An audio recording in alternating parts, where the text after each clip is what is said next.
Red Cross chief. Ukraine war nothing short of a nightmare. A top Red Cross official says the ongoing Russian war on Ukraine has become nothing short of a nightmare for those living in besieged cities. 137. Dubai, United Arab Emirates.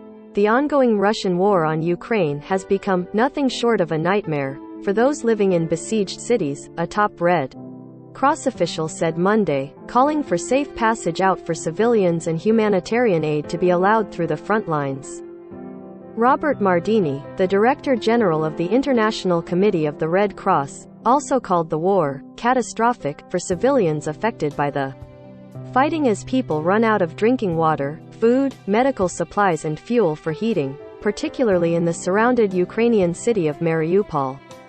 Medical facilities also continue to be targeted in attacks. And while the Red Cross continues to speak with Russian and Ukrainian leaders, Mardini said there's so far been no established routes for people to safely leave Mariupol and some other areas facing intense warfare. People are in desperate need to take shelter, and this is why the situation cannot continue like this, he told the Associated Press while on a visit to Dubai in the United Arab Emirates. History is watching what is happening in Mariupol and other cities, and civilians must be protected. So whether it's a ceasefire or a combination of a ceasefire and safe evacuation of civilians is an absolute must. Russia began its war on Ukraine on February 24 after amassing troops on its borders as part of what Moscow initially described as a series of training exercises.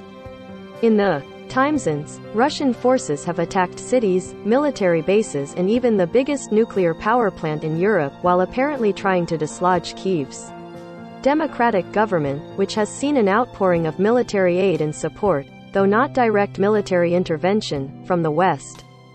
The Geneva-based Red Cross, which aids those affected by war and tries to educate combatants of the rules of armed conflict, has 600 staffers in Ukraine and plans to send in around 100 more.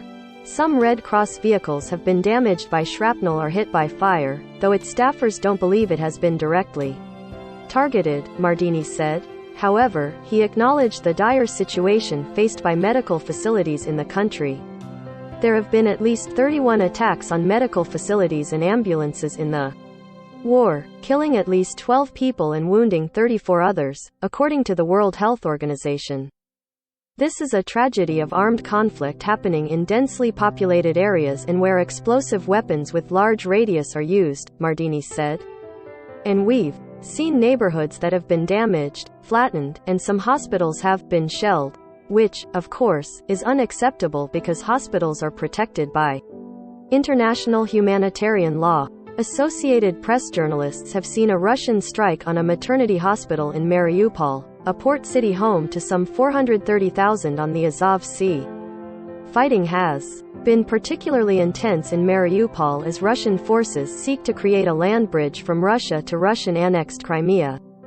Red Cross officials are also living in Mariupol, so they are feeling exactly what ordinary Ukrainians are feeling today in Mariupol, Mardini said. They told us recently that they were running short of drinking water. Food supplies are starting to lack. Medical supplies are extremely rare. And there is also a huge pressure on shelters. There are not enough shelters. He added, in Mariupol, the city is encircled and civilians today cannot make it out of the city. Prisoners of war also remain a concern.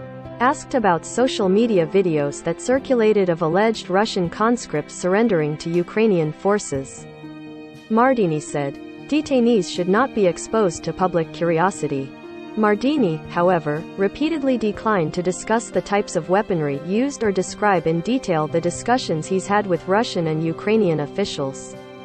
He cited the Red Cross neutrality in conflict and the needed to be able to access war-torn areas. However, he acknowledged the breadth of the destruction. When we look at the devastation, when we look at how some neighborhoods are looking like today, it is really frightening, he said. And it tells a lot about a situation that is nothing short of a nightmare for people living there. Mardini said discussions remained ongoing about how to let civilians safely flee Mariupol, but it cannot happen in a couple of hours. It takes days and it needs to be planned in a very professional way in order to offer civilians the safety they need and they require, he said. Asked if they'd had success speaking to both diplomats and those on the battlefield, Mardini added, "We will be able to report on success based on the results in the ground, and today we are still waiting for concrete action on the ground in the best interests of civilians." Follow John Gambrell on Twitter at www.twitter.com/JohnGambrella.